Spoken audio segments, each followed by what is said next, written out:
I feel like the Pokemon community on YouTube is very insular, and it's always nice to get different opinions and thoughts from different people from different places that have different experiences. So I watched this video and I thought it would be nice to share it with you all as well. The original video link is in the description. Make sure you check it out and subscribe to the original creator. But thank you so much for watching. I hope you enjoy it. Pokemon, Why I Stopped Caring by Foot of a Ferret. I love ferrets, and I'm eager to see kind of where this goes. Let's have a look. Some things are just completely inescapable. You might like it, you might hate it. Either way, it's Also, thank you for giving me permission to react to this video. I appreciate that. there and you can't get rid of it. And when I was a kid, I love this nothing animation was too. more It's very nice. completely Hello. inescapable than Pokemon. You know, Pokemon, the long-running Nintendo RPG video game series about catching crazy animals with superpowers and making them fight. Never heard of her, Also, sorry. The anime, the trading card game, the movie series, the top-earning media franchise in the world. Yeah, Pokemon. It's kind of a big deal. Pokemon's been a I love freaking his phenomenon animation. since 1996. It's so nice. Only a few months after I was born. In fact, Pokemon celebrated its 25th anniversary just last week. So for as long as baby Fofi could remember, it was just there. And I couldn't get enough of it. So why don't I That's care so about it cute. anymore? I'm a nostalgic guy. I cherish the stuff I grew up on. That's basically the backbone of this entire channel. And Pokemon was so important to me for like the first 10 years of my life. Same. But these days, I can't even remember the last time I was legit excited about anything Pokemon. So what the heck happened? We'll get What to happened? that, but first I want to say if you like these videos and you want to see more, be sure to hit that Yeah. big red subscribe button below this video. All right, mate, fine. I'll hit that big red subscribe button and I'll hit you up with a like. Because I think this is going to be a good video because I like the art style, And all ring right? the little I'll gray do bell that. Hit it up with a like and a subscribe. Why not? Next to it to make sure you never miss a future upload. And if you want to support the channel even further, I've got all sorts of cool merch available right down in the description or in this little banner right below the video. I mean, if you wanna buy his merch, you can buy his merch too. I mean, you can buy my merch too if you want to. If you want a sub noodle, sub noodles are available in the shop. I'm just saying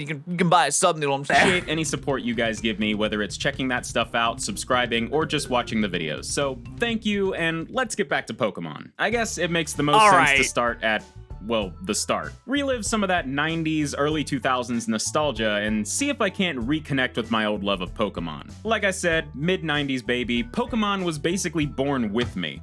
Obviously, I wasn't playing Pokemon I was born in 1996. Pokemon was literally born with me. Congratulations, Mrs. Patterrz. It's a boy. Let me just check on my other patient really quickly. Oh, congratulations, Mr. Masuda. It's the highest grossing media franchise to ever grace the face of the earth. You must be proud. I'm a 1996 baby. I am the definition of being born with before I it. could even walk or speak words, so I kind of remember the first two generations of Pokemon at the same time. My family had Me one of too. those lime green Game Boy colors, and I remember spending so much time in car rides or Oh, we had the lime green one. Okay. If you were around then, what kind of Game Boy did you have? I had a Game Boy Color that was not like the lime green. It was more like the blue. And I left it at someone's house, and I never got it back, and I was distraught. But at that point, I had like the see-through Game Boy Color. It was kind of insane. But regardless, just like, lazing which one did you around have? playing Pokemon Red and Silver. I also had this really cool Pokemon-themed Game Boy Color that I beat to death, but I that's a wish story for I another had time. one of those. Yeah, I chose Red and Silver. I don't really know why. Oh, I was gonna say, I thought we had the same choices. I went blue and silver. Oh no, I was blue and silver. Damn it. Baby Fofi had no strong feelings towards blue or red unless you mixed them together to make purple. And The best color? Dude, are we gonna agree on everything? Are we literally gonna between agree on blue and everything? silver, I mean, I guess a dragon is cooler than a bird. So there. I don't Maybe know. that's what I mean, it was. Lugia I just is went super with cool, whatever though. version had a dragon on the box. These games were fun. Walking around, True. catching Pokemon, it was cool. But back then, the real winner was Pokemon Yellow. So obviously, Yeah. as a Pokemon-obsessed kid, It I beat watched Ash. the anime religiously. For the two of you who haven't seen it, the Pokemon anime was released alongside the first games and was about a kid named Ash Ketchum. Wait, You could literally play as Ketchum. Ash. like, gotta With catch Pikachu him and all- everything, and you Oh could talk my- to Pikachu. Oh my god! Oh my god! Am I just realizing that? Am I that stupid? Have I been that stupid for the last 25 years of my life? Anyway, yeah. The show was about a kid named Ash Ketchum who was on a mission to, Catch as the him. best theme song of all time states, be Catch the very them. best, like no one ever was, in regards to capturing animals and forcing them to fight for his own personal gain. that's what the show's about. It was pretty much identical to the game. Chat, how are you just making the connection now? Yes, his name is Catch'em because he catches them. In every way. Yeah, except for Ash's starter Pokemon. Dude gets to start with a Pikachu instead of Charmander, Bulbasaur, or Squirtle, and I was jealous. And apparently so were millions of other kids, because in Bulbasaur's way better than 1999, Pikachu. we got Pokemon Yellow. Basically, it was just Pokemon Red, again, but now you got a ticked off Pikachu following you around everywhere. Pikachu is so mad all of the time. Also, Yellow is basically hard mode. Swear to God, I could never figure out how to make this dang electric rat happy. I love these games, but I had no idea what I was doing. You just have to use them, I was man. 4. I was terrible at Pokemon battles. I always got lost, and I never knew what to do or where to go because my brain is just an empty, crumpled up water bottle. Yep, So me too, when I man. got too frustrated playing the Game Boy games, I'd head over to my N64 and play the actual best Pokemon game, All right. Pokemon Snap. All right, this is where we differ. I wasn't bougie enough to have a Nintendo 64 back in the day. No fighting, no exploration, none of that garbage. Just driving around in a straight line, taking pictures also never of Pokemon played Snap. in newfangled Never. 3D. I legit wouldn't be surprised if I played this game way at more those than Charmander! any of the actual Pokemon I thought they were games out supposed to be back then. rare. There's this moment in the first stage where you can see Lapras way off in the distance, only for one of them Lapras to is pop big. up right in front of you later on in the level. And Oh, they're big. My God, this blew my mind when I was a kid. It was like I was discovering the majesty of nature for the Whoa, first time. Zard! God, I love Holy- Pokemon Snap. But Wait, okay, Pokemon Snap's actually kind of insane. here we see the start of a pattern where I like Pokemon a lot, but not really for the main games. More for just the general idea of Pokemon. I played Hey, I can see that. I mean, the main games are a very specific type of game, right? It's a very specific type of RPG where it's like turn-based and you must collect a team. It's like, you can like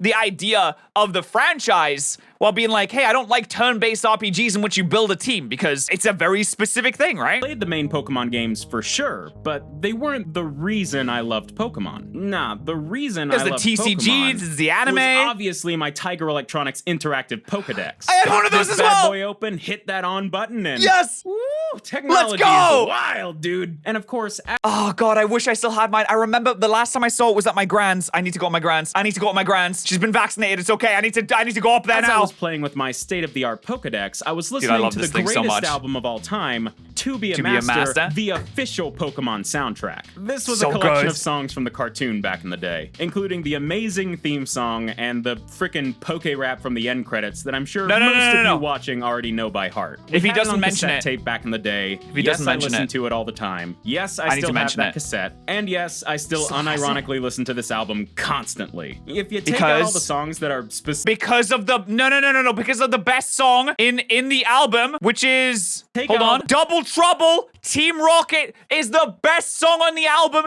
Have you heard it? It's so good, dude. It's god tier. Double Trouble is the best one, songs dude. that are specifically about Pokemon. It's basically just a really nice 90s R&B album about friendship, and I love it for that. It's super wholesome. Obviously, the theme song, the Poke Rap, and Viridian City are all great. But now, as Double a mature Trouble. and wise adult, I have a much deeper appreciation for all the album tracks, the deep cuts. Like Misty's song, where Misty from the anime confesses her Trouble. undying love for Ash. I remember Wait, what? listening to this song as a kid and just being Yeah, I actually never liked Misty's song. I'm gonna be honest. I don't like Misty's song at so all. confused because this is not canon. Misty doesn't love Ash. That was never a thing. But here it is in an That you know. Maybe she just didn't tell you. official piece of Pokemon media with intro and outro dialogue from the actual voice actors for Ash and Misty. I don't know what more to say about that. It's just weird that it even exists. This album has a lot of really fun tracks on it though. These songs are really catchy, dude. And you can tell the people recording them were putting in way more effort than they probably needed to. Basically, what I'm saying Double is Trouble, man. It was this so is good. my favorite album of all time. Strong 10. Strong 10. Yeah, But I'm getting a Yo, tell me what beats To Be a Master. What album is better than To Be a Master? I'm just gonna get ready for all the Kanye stands and all the Drake stands. Be like, a actually. little lost in the nostalgia right now, which is good, but let's get back on track. Even though this was clearly the peak of both Pokemon and humanity itself, there's still more to talk about. Because by 2003, Baby Fofi had another new Pokemon game to play, Pokemon Ruby. Yeah, Now, this was the one I went for as well. Pokemon game when I was a kid. It had everything going for it. First the one off, I went for. It was red, like the other one. Second, yes, sir. A dragon on the cover. Well, like the other one. It was not on Game quite. Boy Advance now, so it looked all pretty. And of course, Looks the good. music was so good. In fact, so many trumpets. All the Pokemon stuff from my childhood, the music of Ruby and Sapphire has probably stuck with me the most. Just the sound of it is so third gen cool and soundtrack's really nostalgic. not that I great. even did some Gonna be research honest. last year, found out what weird synthesizer module they used to make the music, found one, bought it, and now I'm writing my own Pokemon Ruby music. Quarantine got real boring. But yeah, Pokemon Ruby was really fun. I never really got that far in it, but I just loved walking around this more fleshed out world. You and didn't get seeing far all the in it, different really? New Pokemon. Like, Damn. Zigzagoon. Zigzagoon was cool. I like that one a lot. The starters were cute. I don't know, he's didn't no really far care in. that much about Trico, though. True. Trico's the worst one. Trico's the worst one.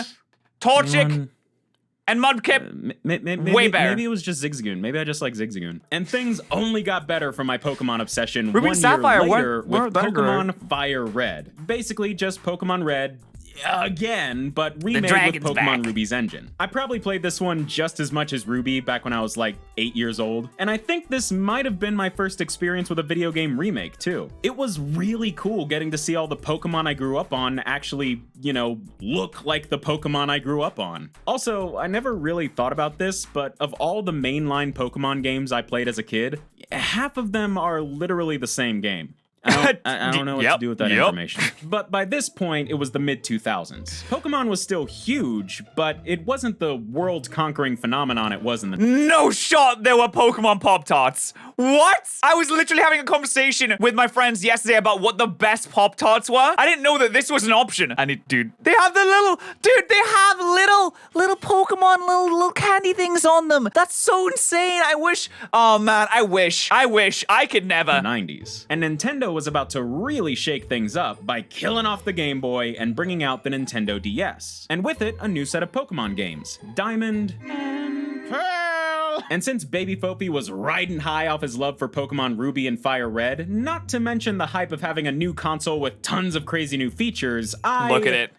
Didn't play Diamond or Pearl. Still haven't, actually. Yeah. Wow, didn't play Diamond and Pearl at all. Crazy, because they're like kind of like the best ones. Honestly, it just seems like he just fell out and he just doesn't want to, he just doesn't really care that much. That's kind of how I feel about Digimon. How he feels about Pokemon is how I feel about Digimon. I used to play Digimon all the time. I used to watch the show, I used to play the games, and then I just kind of stopped and I just for some reason, wasn't that bothered anymore. Being in a GameStop when I was a kid, seeing Diamond and Pearl on the shelf and thinking, Wait, how the heck are they gonna do Pokemon on a DS?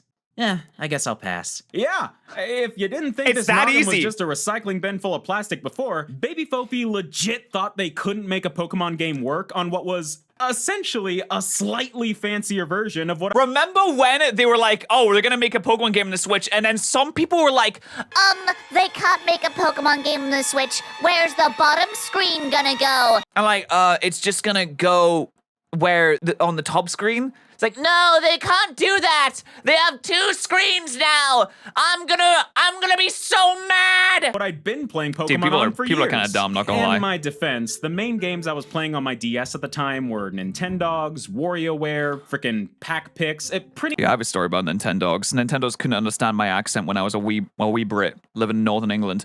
And it took me 30 minutes to get my dog to learn how to sit. Pretty much all stuff made to show off the DS's touchscreen junk. So when I thought Pokemon on Still DS, mad about that. I wasn't thinking about better graphics or bigger worlds. I was thinking about how they'd shoehorn in touchscreen gimmicks. And I thought it'd be kind of dumb or weird, so I passed on it. And Oh, the believe it or touchscreen not, stuff was actually good. That was the day my childhood love of Pokemon ended forever. Like, for real. Done. That decision to not buy a Pokemon game in 2007 sent me on a path, dude. It wasn't just that I stopped playing new Pokemon Sent games you on after a path? 2007. It was that I somehow stopped caring about Pokemon altogether after that. I had already stopped watching Honestly, the anime that's years fair. before. I was Some never people really just, into like, the don't card care game, about and things. in general, I was kind of getting out of video games as a whole by the late 2000s. I didn't play a single new Pokemon game for over a decade after that. Yeah, I missed Diamond and Pearl, Black and And then he played Sword and Shield and was like, wow, this is This is exactly the same as the other games. White, Black and White 2, X and Y, and all the countless spin-offs that came out for DS and Wii. Stuff that I would have been obsessed with only a few years before. It wasn't until they Oh my remade God, that Ruby and Magikarp Sapphire game, what? for 3DS that Pokemon came back on my radar. Also, back in my Game Theorist editing days, I helped make this video about the Pokemon multiverse theory, which helped me realize just how absolutely freaking insane the series was getting. So, Pokemon had been on my mind, a remake was coming out of my favorite childhood Pokemon game, so I bought it thinking I'd hop back in and fall in love with the series all over again. I played it for 2 hours and gave up. Ugh, I know. I suck. Fair enough, man. To this day, I No, have no, no, that's never fair. finished a That's- single Pokemon That's game. a fact. Not Wait, what? You didn't even finish like Red and Blue and Yellow? What? How did? once. That's why What? I didn't have much to say about the actual story, gameplay, or events of Well, there's not really much story to speak of in Generation 1, to be honest, but any sure. of the games I grew up on. I just kept restarting them when I got bored. I'm a fake fan, I know, but I No, have tried you're not- and well, tried no, to you're get not a back fake into fan. Pokemon as an adult. I bought Don't worry, anyone who's gatekeeping, listen, you can like something as little or as much as you want and still be a fan of it. I could go on a full rant about this. I hate that people who are like, you're not a real fan if X, Z, or Y. You're not a real fan if you criticize Game Freak. You're not a real fan if you don't criticize. You're not a real fan if you do criticize Game Freak. You're not a real fan if you don't buy all of the games. You're not a real fan if you don't think that Z moves are great. You're not a real fan if you think the Z moves are bad. I hate gatekeepers. They're so annoying. Listen, you can like something as much or as little as you want. It's totally fine. You're still a fan of it. It's whatever. You don't have to be super in depth. You don't have to subscribe to all of the subreddits. Join the Subnoodle Discord server. You should join the Subnoodle Discord server. You can still be a real fan of this channel even if you're not subscribed or a member. You don't have to be. It's okay. You can do as much or as little as you really want to. It annoys me so much when people gatekeep things. Like, you don't have to be following all of the community Twitter accounts. Follow PokeTubers on Twitter or you're not a real fan. Like, it's dumb. You can just enjoy something for what it is. You can just play a game. Maybe watch an anime episode every now and then. You're still a fan. Like, gatekeepers are so annoying. It reminds me of when people did the whole thing with Pokemon Go. And they were like, Pokemon Go players aren't real Pokemon fans. It's like, literally shut up. Like, they're playing a Pokemon game. They're spending a lot of time in it. They're invested in it. They enjoy it. They're nice. And then you come out of nowhere and say, Well, actually, you're not a real fan because you don't play all of the other games and you didn't buy the anime and you don't follow me on Twitter. It's like, literally shut up. Like, it's so aggravating. bought and tried out Omega Ruby, God, Pokemon Y, some fans and are so Pokemon annoying. Sun, but just haven't been able to get into any of them. Heck, I didn't even get into Pokemon Go, the game that basically You don't even have reawakened the to. Pokemon fan in You every don't even have 90s to. kid. There's It's just fine. something about this series. I want to love it again so badly. I just haven't been able to make it happen. But at this point, I wonder if there's anything that you guys have experienced this with. A series that you really, really, really want to get into again that you just can't. Like, I loved Borderlands. I played oh my God, I played Borderlands so much back when like 1 and 2 was out. I never played Borderlands 3. I was super into it, never played it. Crash Bandicoot. I played Crash Bandicoot so much when I was a kid. Didn't buy the new one. I wish that I could just get into it and like it, but I just don't really care all that much. And sometimes it think just I might happens know with how some to do things. it. Like I said, I've never beaten a Pokemon game. And I think Oh? if there's he any gonna way do for it? me to finally make a breakthrough and reclaim my title of Don't play Pokemon Sword and fan, Shield. Oh, no. I just gotta finish one of these games and see how I'm kidding. I feel. Play Sword and So, Shield. Sword and Shield's right good. here, right now, I promise that 2021 is the year that I finish Pokemon Ruby. Just go with that one. And if I Yay! don't, then Play any of whatever. them. You don't control me. But Yeah, dude, play any of them. I was joking about the Sword and Shield thing, by the way. I was kidding. It was a joke. if nothing else, I am kind of excited for the new Pokemon Snap. That's gonna be good if they don't mess it up. So, in conclusion, look at this little Pikachu toy I found in my attic. Oh, he's fat. I take back He's a everything I chunky said. chew. I He's love got a Pokemon. thick ass. Nice. The moral of the story, ladies and gentlemen, the moral of the story is that you can like something and still be a considered fan. You can fall out with something and still be a fan of it. It's okay. You can do as much as you want. I hope he enjoys his playthrough of Ruby, and maybe that'll respark something. Maybe he'll be like, actually, I want to play the rest of the games. I have no idea. I think this was a good video, and it does give a good message. which is that, hey, sometimes you just stop caring about something, and that's fine. And you can get back into it, or you can not get back into it. It's entirely up to whatever you like. Just do what you enjoy. Don't feel like you have to do something because you're supposed to be a fan of it. Don't feel like you have to buy the new Pokemon games because you're supposed to be a fan of the series. You don't have to. And if you want to, then that's totally okay. This seems like a completely normal thing. So I rate this. Shout out to Food of a Ferret. Made a very good video with a very good message. Thank you so much to our Twitch subs and YouTube members of the day. Remember, if you are a YouTube member or a Twitch subscriber, that both gives you access to the sub Discord. And I appreciate you supporting the channel. Thank you so much, guys.